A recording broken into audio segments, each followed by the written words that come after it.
Ils ne peuvent plus nous sauver. C'est parti trop loin. Au lieu de fixer le problème, ils ne font que l'empirer.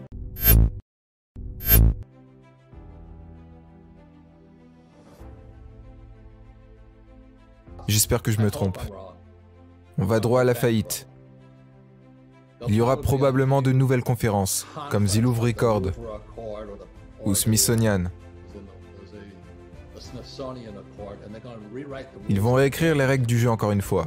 Ils vont dire, ok, le dollar est grillé, le Japon entrera dans le jeu et la Chine aussi. Entre-temps, vous et moi, si nous possédons un dollar, nous sommes en sérieux danger.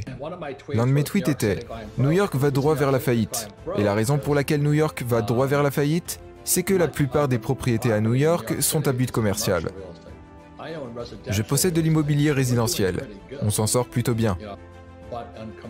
Mais l'immobilier non commercial avec tout ce qui s'en détache et tout ça, la question est, qui voudra retourner au travail ?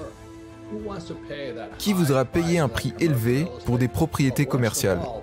Et le pire dans tout ça, c'est quelle valeur a une propriété commerciale comme un bureau, si tu n'as pas de salariés ?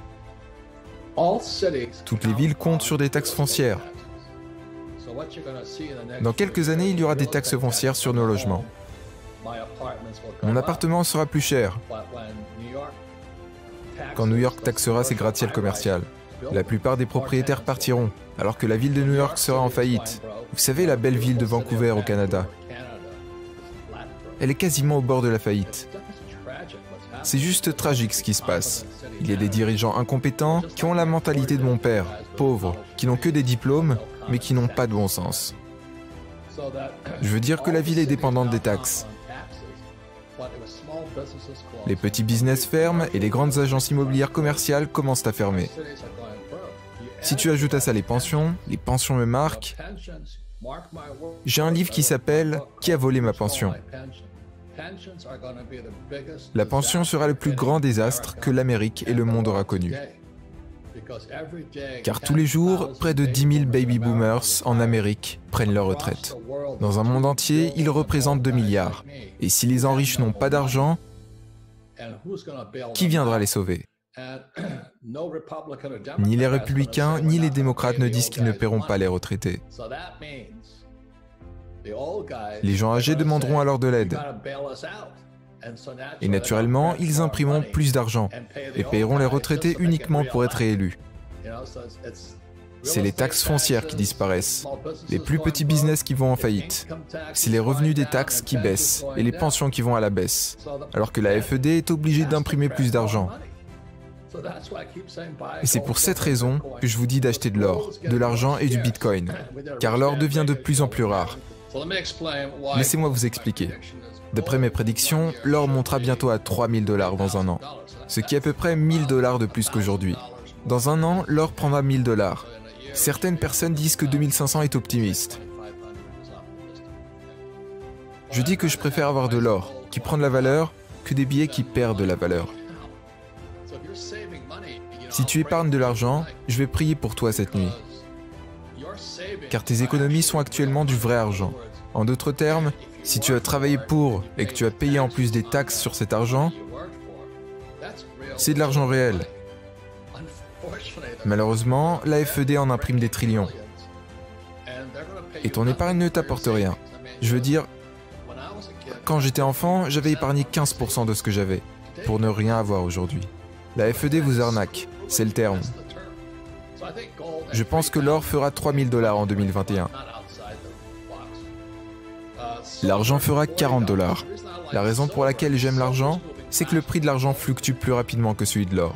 Aujourd'hui, quand je vois le prix de l'or, le plus haut point était de 1 900 $ approximativement. Je ne sais pas ce que c'était il y a quelques années, mais aujourd'hui il est à 1 700. L'or est presque son plus haut prix de l'histoire. Par contre, l'argent était à peu près à 49 $. Et aujourd'hui, il est à 18, ce qui représente 70% de moins que son prix le plus élevé.